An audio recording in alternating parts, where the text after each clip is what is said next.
Good morning to all students. Today we will discuss about topic is anti-manics or mood stabilizers.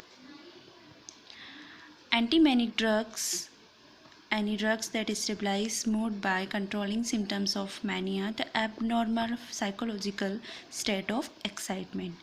ऐसी drug जो कि आपके mania को mania disorder को क्या करती है, ट्रीट करती है और एबनॉर्मल साइकोलॉजिकल स्टेट जो है उसको कंट्रोल करती है। ठीक है, एंटी मैनिक ड्रग जो होती है, मैनिया जो होता है आप लोगों को मैंने फर्स्टली डिस्कस कर दिया था एंटी डिप्रेसेंट और एंटी साइकोटिक ड्रग्स के अंदर। ठीक है, मैनिया डिसऑर्डर जो होती है ये it is acute and chronic organic brain syndrome होता है, जो कि आपको फर्स्टली डिस्कस कर दिया था। कॉग्निटिव डिसऑर्डर में जो सिम्टम्स आते हैं confusion, disorientation, defective memory, disorganizing behaviour. Functional disorder memory and orientations are retained whereas emotion, thoughts, behaviour, reasoning is altered. Schizophrenia split mind, जिसमें क्या होता है, schizophrenia there is splitting of perceptions and interpretation from reality, inability to think currently. Last आता है affective disorder. This is a condition individual there is a changes mood, behaviour as is mania and depressions, जिसमें मैंने आपको cartoon बताए थे sad and happy वाला। ठीक है, जिसमें साइक्लिक स्विंग हो रही थी। साइक्लिक स्विंग मतलब जैसे sad to happy, happy to sad. Anti manic drugs classification, first is lithium, lithium alternatives, carbamazepine, sodium valproate, lamotrigine, gabapentin. Atypical antipsychotics के अंदर आती है ओलेंजेपिन।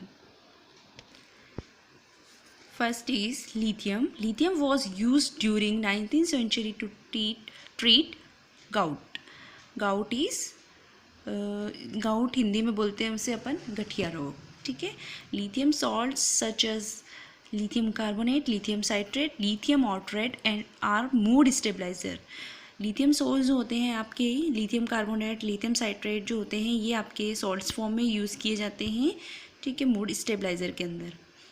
और जो गाउट होता है, गठिया रोग होता है जिसमें जॉइंट पेन, इन्फ्लामेशन और रेडनेस जो हो जाती है उसे अपन बोलते हैं गाउट। इसके ट्रीटमेंट के लिए भी लिथियम जनरली यूज़ किया जाता है। Drug of mechanism of lithium. Drug of mechanism जो है आपको ये जो है डायग्राम आपका लिथियम के लिए, कार्बामेजेपिन और वॉल्पेरिक एसिड के लिए कॉमन डायग्राम है। ठीक है, इस मैकेनिज्म में क्या होगा, फर्स्टली मैं आपको बता देती हूँ जी प्रोटीन कपल रिसेप्टर्स के बारे में। जी प्रोटीन कपल रिसेप्टर का डायग्राम मैं आपको फर्स्टली समझाऊंगी, देन ये आपको मैकेनिज्म आपको ईजी वे में समझ में आ जाएगी। ये देखिए आपका जी प्रोटीन कपल रिसेप्टर का डायग्राम। ठीक है, इसके अंदर क्या होता है, जी प्रोटीन कपल रिसेप्टर के अंदर ये एक पीएलसी पाथवे यानी कि फॉस्फोलाइपेज सी पाथवे होता है। इसके अंदर क्या होता है, इसमें अपन ने एक एग्जाम्पल के लिए हिस्टामिन लिया है, जिसमें ये हिस्टामिन जो आपके न्यूरोट्रांसमीटर हैं, H1R जो है आपका क्या है, हिस्टामिन रिसेप्टर्स हैं। GQ जो है वो आपका जी प्रोटीन है, पीएलसी जो है आपका फॉस्फोलाइपेज सी है, और कैल्शियम चैनल जो आपके सेल मेम्ब्रेन के अंदर इंटर हो रहे हैं वो है, जिसके अंदर चैनल्स के थ्रू पंपिंग होती है। कैल्शियम चैनल का पंप होता है जिसमें कैल्शियम चैनल जो होते हैं वो आपके पाथवे से रिएक्ट करते हैं। ठीक है, इसके अंदर अब क्या होता है आपका, फर्स्ट एग्जांपल के लिए मैं समझा देती हूँ। हिस्टामिन जो होता है बाइंड होता है आपके H1 रिसेप्टर से, और GQ प्रोटीन को क्या करता है, ये एक्टिवेट करता है। GQ प्रोटीन जो है जैसे ही एक्टिवेट होगा ये क्या करता है, in turn activates membrane phospholipase C. ठीक है, ये क्या करता है, जी प्रोटीन एक्टिवेट क्या करता है, ये मेम्ब्रेन बाउंड फॉस्फोलाइपेज सी को एक्टिवेट करता है। दैट ये जो पीएलसी है ये हाइड्रोलाइसिस करता है फोस्फाटिडाइल इनोसिटोल 4,5 बाइफॉस्फेट यानी PIP2। PIP2 में क्या करता है, हाइड्रोलाइज करता है। हाइड्रोलाइज करने के बाद ये प्रोडक्ट जो इनोसिटोल 1,4,5 ट्राइफॉस्फेट एंड डाइसाइक्लोग्लिसरॉल यानी कि आपका IP3 और DAG जो कि प्रोडक्ट फॉर्म होता है, जो कि एक्ट करता है सेकेंडरी मैसेंजर के लिए। ठीक है, अब जो प्राइमरी एक्शन है the primary action of IP3 is facilitation of calcium mobilization from intracellular organelle pools. जो कैल्शियम पंप है ये क्या करता है, IP3 कैल्शियम पंप के अंदर जो कैल्शियम रिलीज हो रहे हैं उसके साथ क्या करता है, मोबिलाइजेशन करता है फ्रॉम इंट्रासेल्युलर ऑर्गेनल पूल से। एंड वाइल जबकि ये आपका DAG जो है वो कंजुगेट होता है with the calcium, activates protein kinase C, यानी PKC जो लिखा हुआ है आपका, ये क्या करता है DAG, इसको कैल्शियम के साथ कंजुगेशन करने के बाद PKC को एक्टिवेट करता है। PKC जो होता है ये क्या करता है, alter activity of number of functional and structural protein. जो भी आपके फंक्शनल स्ट्रक्चरल प्रोटीन है उनको क्या करता है, अल्टर करता है। जो कि आपका सिस्टोलिक कैल्शियम जो है वो क्या होता है, एक वेरिएबल मैसेंजर होता है जो कि कंबाइन होता है विद द कैमोडिलिन यानी कैम के through and to activate myosin light chain kinase को क्या करता है, ये एक्टिवेट करता है, जो कि क्या इंड्यूसिंग करता है, contraction. And other importance regulator calcium calmodulin protein kinase जो आपका CCPK वो क्या करता है, अदर इंपॉर्टेंट रेगुलेट करता है, जो कि सेवरल अदर अफेक्टर को रेगुलेट करता है by the calcium in calmodulin depends और इंडिपेंडेंट मैनर के अंदर। ठीक है, इस तरीके से आपका कॉन्ट्रैक्शन रिलैक्सेशन स्केलेटल मसल्स के अंदर यानी कि स्मूथ मसल्स के अंदर कैसे होता है वो आपको G प्रोटीन कपल रिसेप्टर में स्टडी हुआ है। ठीक है, G प्रोटीन कपल रिसेप्टर जो होता है ये इसका डायग्राम आपको अच्छे से समझ में आया है। अब मैं आपको लिथियम का ड्रग ऑफ मैकेनिज्म अच्छे से बताती हूँ। Drug of mechanism lithium. ठीक है, लिथियम में आपकी आती है वॉल्परिक एसिड, कार्बामेजेपिन और लिथियम, ये तीनों क्या करती है, इसका कॉमन डायग्राम बताया है मैंने। ये सेम जो आपका G प्रोटीन कपल रिसेप्टर का डायग्राम है वही डायग्राम है। फर्स्ट ऑफ ऑल जो ये आपका है ट्रांसपोर्टर इनोसिटोल और सोडियम के लिए, यानी कि आपका जो SMI है ये क्या है आपका सोडियम मायो इनोसिटोल ट्रांसपोर्टर, जो कि इसमें सोडियम और इनोसिटोल का क्या होता है, ट्रांसपोर्टेशन। ये है आपका रिसेप्टर, ये है आपका GQ मतलब आपका G प्रोटीन, ये है आपका फोस्फोलाइपेज C एंड लाइपेज जो कि एंजाइम है जो कि क्या करता है, हाइड्रोलाइसिस। अब जो हाइड्रोलाइसिस करता है यानी कि एक्टिवेट होता है, एक्टिवेट होने के बाद हाइड्रोलाइज करता है आपका PIP2 यानी कि फोस्फोटिडिनाइल इनोसिटोल डाइफॉस्फेट। ठीक है, अब ये PIP2 जो होता है ये प्रोडक्ट फॉर्म करता है आपका IP3 और DAG, यानी कि PLC के अंदर ही यानी कि मेम्ब्रेन के अंदर ही क्या करता है, PIP2 जो होता है वो IP3 और DAG को फॉर्म करता है। DAG आपका ये रहा है ना। IP3 जो होता है ये क्या करता है, कैल्शियम के साथ रिएक्ट होने के बाद मोबिलाइजेशन करता है और रेस्पॉन्स प्रोड्यूस करता है। और DAG जो है आपका डाई असाइल ग्लिसरॉल जो है वो क्या करता है, PKC एक्टिवेशन यानी कि कैल्शियम के साथ रिएक्शन करके वो कैल्शियम के साथ ही क्या करेगा, रिएक्शन करेगा, कंबाइन होने के बाद PKC को एक्टिवेट करेगा, एक्टिवेट होने के बाद रेस्पॉन्स देगा यानी कि एक्साइटेशन देगा या कॉन्ट्रैक्शन देगा। अब IP3 जो है इनोसिटोल ट्राइफॉस्फेट जो है ये फॉर्म करता है IP2 यानी डाइफॉस्फेट में inositol diphosphate and inositol monophosphate. इस तरीके से ये साइकिल आपकी क्या होती है, चलती रहती है। अब अपने को इनोसिटोल जो फ्री इनोसिटोल जो प्रोड्यूस हो रहा है इसको क्या करना है, इनिबिट करना है, इसको रोकना है। अगर ये साइकिल रुक जाएगी तो आपका एक्साइटेशन है, कॉन्ट्रैक्शन है वो भी क्या हो जाएगा, सप्रेस हो जाएगा, है ना। अब IP3 अब लिथियम देखो, फर्स्टली जो आपका सोडियम है, सोडियम चैनल है और आपका इनोसिटन ट्रांसपोर्टर है, ये क्या करता है, कार्बामेजेपिन क्या करता है, इसको इनिबिट करता है। इस ट्रांसपोर्ट को सबसे पहले इनिबिट करेगा। ट्रांसपोर्ट इनिबिशन हो गया तो क्या होगा, ये प्रोसेस सप्रेस होने लग जाएगी। यानी जैसे न्यूरोट्रांसमीटर हैं वो क्या होंगे, रिसेप्टर से बाइंड होंगे, रिसेप्टर से जैसे बाइंड होते हैं आपके G प्रोटीन जो होते हैं वो एक्टिवेट हो जाते हैं।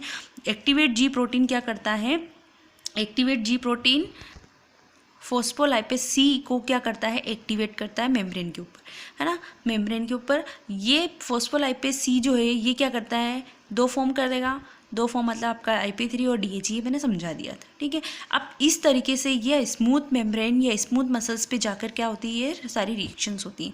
अब लिथियम क्या करता है, ये लिथियम क्या करेगा, जो IP2 से IP2 यानी कि इनोसिटोल डाइफॉस्फेट से इनोसिटोल मोनोफॉस्फेट जो प्रोड्यूस हो रहा है उसको इनिबिट करेगा फर्स्टली। देन जो आपका वोल्परिक एसिड है ये क्या करता है, ग्लूकोज 6 फॉस्फेट जो है वो क्या करता है, इनोसिटोल 1 फॉस्फेट यानी मोनोफॉस्फेट में अगर प्रोड्यूस करेगा तो इसको भी इनिबिट करना है। अगर ये इनिबिट होगा तो आपका इनोसिटोल प्रोड्यूस होगा ही नहीं, बनेगा ही नहीं। और इनोसिटोल को या तो इनोसिटोल इसको इनिबिट करेगा या इसको अगर मोनोफॉस्फेट बन भी जाता है तो इनोसिटोल फ्री इनोसिटोल को बनने नहीं देता, यानी कि इसको भी ब्लॉक कर देता है। यह सारी रिएक्शन जो होती है वो सारी जो आपकी साइक्लिक रिएक्शन होती है वो क्या हो जाती है, पाथवे इनिबिट हो जाता है। इनिबिट होने के बाद जो आपका रेस्पॉन्स होता है वो क्या हो जाता है, सप्रेस हो जाता है। अपने को क्या करना है, एक्साइटमेंट को कम करना है, यानी कि मैनिया जो हो रहा है आपका एक्साइटमेंट और कॉन्ट्रैक्शन के थ्रू हो रहा है, तो आपका मूड जो है वो भी आपका नॉर्मल हो जाएगा, यानी एब नॉर्मल कंडीशन से आप वापस से नॉर्मल कंडीशन में आ जाओगे। ये आपका क्या हो गया, mechanism of action of lithium carbamazepine on valproic acid. Side effect of lithium, excessive urine, diarrhoea, nausea, weight gain, thyroid enlargement, tremor, drowsiness, muscular weakness, leukocytosis और nephrotoxicity। फार्माकोकाइनेटिक्स क्या है इसका, the volume of distributions lithium approximately that is total body water, it is a primarily excreted in urine with insignificant excretion in feces and renal. Excretion of lithium is a proportional to the plasma concentration, यानी कि जो lithium है वो plasma concentration के directly proportion है, ठीक है। और हाफ लाइफ जो है इसका एलिमिनेशन वो है 24 hours. Decrease the sodium absorptions by the renal tubules which could leads to sodium deteriorations। Drug interaction जो होता है इसका डाययूरेटिक्स के साथ जो होता है, diuretics by causing loss of sodium loss of promotes proximal tubular reabsorption of sodium as well as lithium, यानी कि प्लाज्मा लेवल को क्या कर देता है, ये राइज कर देता है। टेट्रासाइक्लिन जो होती है, NSAIDs जो होता है आपका, और ऐसे ही इनिबिटर ये क्या करते हैं, कॉज करते हैं लिथियम रिटेंशन को। Lithium tends to enhance the insulin, lithium जो होता है ये इनहेंस करता है इंसुलिन को, और सल्फोनेमाइड्स इंड्यूस हाइपोग्लाइसीमिया। यूज़ क्या है, lithium use to carbonate salt जो यूज़ किए जाते हैं, because this is a less hygroscopic and less gastric irritant than lithium chloride or other salts is converted into chloride into the stomach। Lithium का जो use किया जाता है वो सॉल्ट्स फॉर्म में किया जाता है, क्योंकि ये लेस हाइग्रोस्कोपिक और लेस गैस्ट्रिक इरिटेंट होता है, जो कि क्या करता है स्टमक में जाने के बाद HCl यानी कि आपका HCl के साथ कन्वर्जन होता है, यानी कि लिथियम क्लोराइड में इसका कन्वर्जन होता है, और जो कि ये मोर इफेक्टिव होता है। Use in a mental illness including bipolar disorder, depression में यूज़ होता है। इसका मेनली यूज़ होता है आपका हेडेक, एल्कोहलिज्म, एपिलिप्सी, और एपिलिप्सी मतलब आपके वो एंटी सीजर जो होते हैं, मिर्गी जो आती है उसके लिए यूज़ होता है। डायबिटीज़ में यूज़ होता है, liver disease, kidney and disorder. Contra indication जो होता है सिग्निफिकेंट रेनाल और कार्डियोवास्कुलर डिजीज, सीवियर एडिक्शन, डिलिब्लिएशंस और डिहाइड्रेशंस। ये लिथियम का मैंने फ्लो चार्ट में एक मैकेनिज्म बताया है। लिथियम इनिबिट इनोसिटोल मोनोफॉस्फेट, ठीक है, ओके, और डिक्रीज द फ्री इनोसिटोल। मैंने बताया था कि जो ये इनोसिटोल जो फ्री बन रहे हैं उसको क्या करता है, डिक्रीज करता है, और decrease the mono phosphatidyl inositol 4,5 biphosphate PIP2 को क्या करता है, इनिबिट करता है, डिक्रीज करता है। ये क्या होती है, आपका प्रीकर्सर होता है IP3 और DAG, इसके लिए एक प्रीकर्सर का काम करता है, यानी कि इसकी शुरुआत जो होती है DAG और IP3 कन्वर्जन जो होता है वो आपका PIP2 से होता है। Depletions of the secondary messenger source of PIP2 causes a decrease the release of IP3 DAG का रिलीज जो हो रहा है PIP2 के साथ वो भी क्या हो जाएगा, डिक्रीज हो जाएगा, और जो एक्टिविटी है PIP2 की वो भी उसकी जो एक्टिविटी है वो भी डिक्रीज हो जाएगी, ठीक है, क्योंकि ये डिपेंडेंट पाथवे किसके ऊपर है, आपके PIP2 पे। अगर PIP2 ही एक्टिविटी डिक्रीज हो जाएगी तो आपका पाथवे जो होगा वो भी डिक्रीज हो जाएगा, और मूड स्टेबलाइजिंग एक्शन प्रोड्यूस हो जाएगी। अल्टरनेटिव लिथियम्स में फर्स्ट ड्रग है आपका carbamazepine. Carbamazepine was found to prolong remissions in bipolar disorder. It is efficacy in mania and bipolar disorder has now been confirmed, and it is related almost equal to lithium. Patient who relapse on lithium therapy are thus prone to rapid cycling of mood state to the lithium better on combined lithium plus carbamazepine treatment. यानी कि इसको अगर combine यानी कि अपन combination में देते हैं यानी लिथियम प्लस कार्बामेजेपिन, तो जो मूड स्टेट साइक्लिंग है वो रैपिडली ट्रीट होती है. ठीक है, इसका मैकेनिज्म एक्शन देख लीजिए. Blockage of sodium ion channel, reduce cell excitability, reduce propagation of abnormal impulse in brain. Sodium channel जो है वो आपके ब्लॉक हो जाएंगे. अगर जैसे ही ब्लॉक होगा आपका एक्साइटेबिलिटी रिड्यूस हो जाएगी, यानी सोडियम जो है वो आपका पॉजिटिव यानी डीपोलराइजेशन कॉज कर रहा था, डीपोलराइजेशन जो होगा वो रिड्यूस हो जाएगा, एक्साइटेबिलिटी रिड्यूस हो जाएगी. देन आपका reduce the propagation of abnormal impulse. जो एबनॉर्मल इम्पल्स जो आपके ब्रेन के अंदर जा रहे हैं प्रोपोगेट होके, वो भी क्या हो जाएंगे, रिड्यूस हो जाएंगे. सप्रेस रिपीटेटिव न्यूरल फायरिंग जो हो रही है उसको ये सप्रेस करेगा और inhibit the release of glutamate को भी इनिबिट कर देगा. इसके साइड इफेक्ट क्या है, dizziness, drowsiness, nausea, vomiting, leukopenia, bone marrow, depression. Drug interaction क्या है इसका, it combined administration of carbamazepine and lithium may be decrease the rise of neurotoxic site. Sodium valproate has anticonvulsant properties used in treatment of bipolar and epilepsy disorder and prevent a migraine headache. Valproic acid का drug of mechanism देख लीजिए. Blocks activated sodium channel को block करेगा, enhance GABA synthesis and reduce degradation. जो GABA synthesis हो रही है यानी गाबा का काम क्या होता है, क्लोराइड को अंदर लेना, क्लोराइड चैनल को खोलना और उसको उसके इंट्रासेल्युलर के अंदर क्लोराइड आयन की अधिकता होना. अगर क्लोराइड आयन ज़्यादा होंगे तो हाइपर पोलराइजेशन होगा, हाइपर पोलराइजेशन होगा तो आपका एक्साइटमेंट रिड्यूस होगा.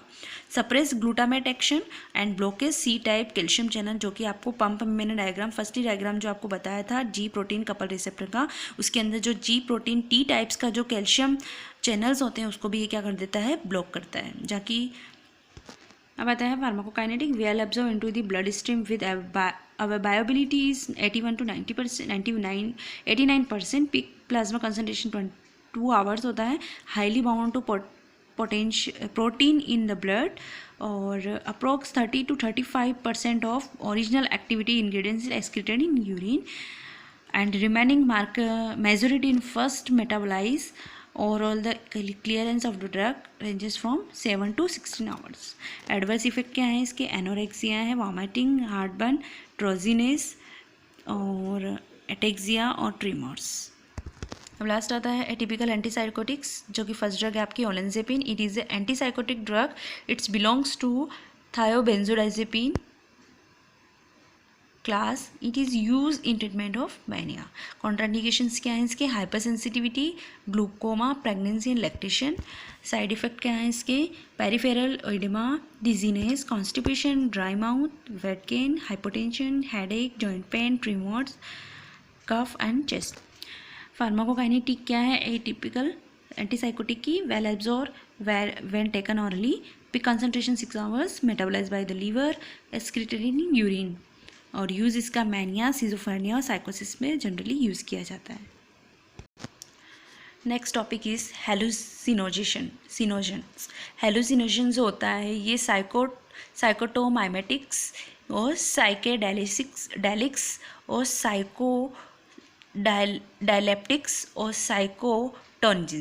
साइकोटोंजिन्स यानी कि ऐसे हेलुसिनोजेंस जो एक वो डिसऑर्डर होती है जिसके अंदर क्या होता है,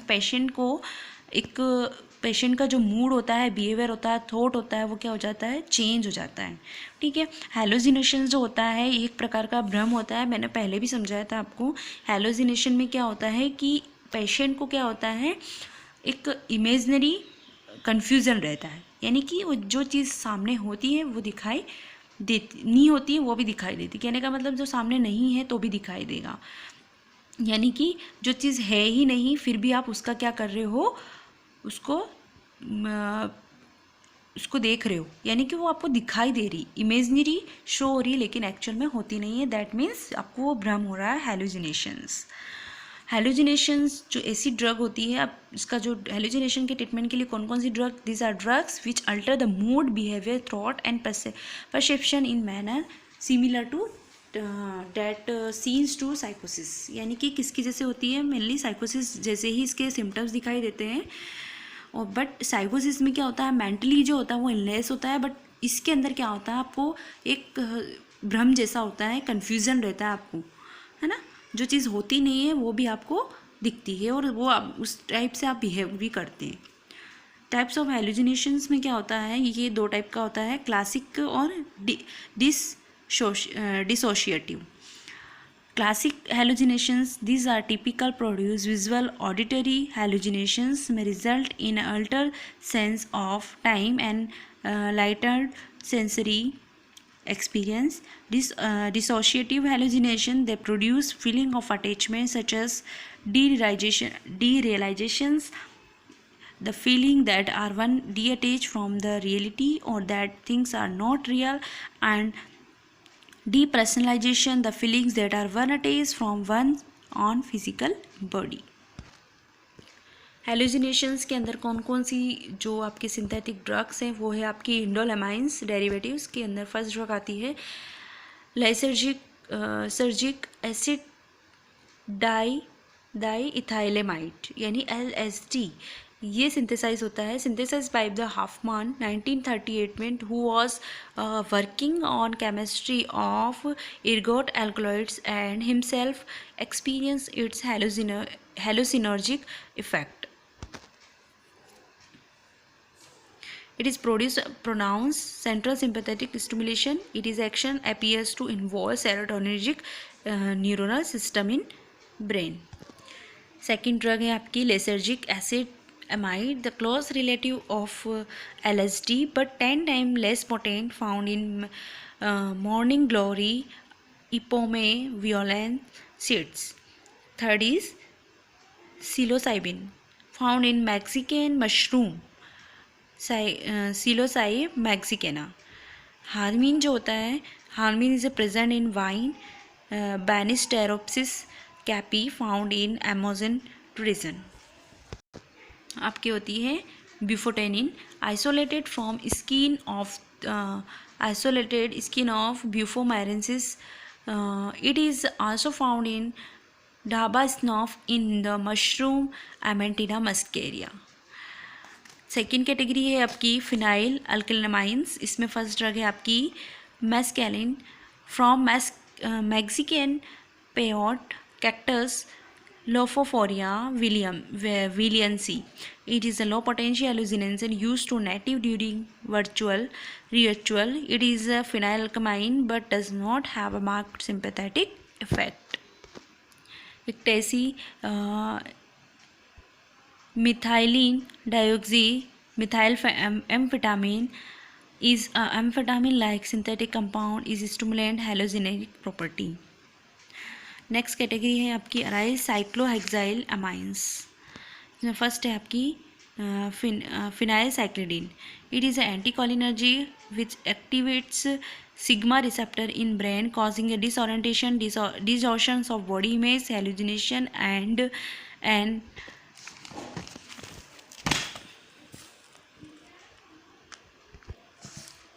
anesthetic like state. Ketamine is closely related compound with lower hallucination potential and used in anesthesia. Last category है अपनी कैनाबिनॉइड्स. कैनाबिनॉइड जो होता है वो फर्स्ट ड्रग है आपकी tetrahydrocannabinoids cannabinol. It is active principle of cannabis indica, इसको बोलते हैं marijuana. It is use to spread world wide. Is a following various in form of use. इसका जो अलग अलग फॉर्म है टेट्राहाइड्रोकैनाबाइड्स के अलग अलग फॉर्म में लिया जाता है, जैसे कि भांग, गांजा और चरस. भांग जो होता है it is a dry leaves होती हैं जो कि generally taken by the orally route से रहते हैं, एक्ट इज स्लोली. एंड गांजा जो होता है आपका dried female inflorescences in more potent and is smoked, affect is produce almost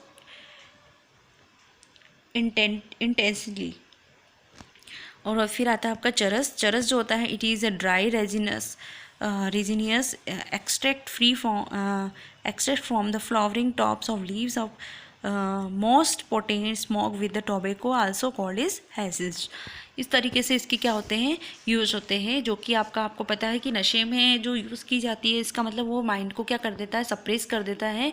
यानी जो आपका एक्साइटमेंट है, जो आपकी क्या बोलते हैं टेंशन है, आपका मूड जो है वो थोड़ा सा रिलैक्स हो जाता है। इसलिए अपन इसमें टेट्रा कैनाबॉइड्स को ज़्यादा यूज़ करते हैं। वर्ल्ड वाइड जो होती है ये जल्दी से ज़्यादा ही यूज़ की जाती है। ठीक है, अब आपका जो ये टॉपिक है इसमें कोई कन्फ्यूज़न हो, एनी अदर क्वेश्चंस हो तो आप लोग शेयर कीजिए।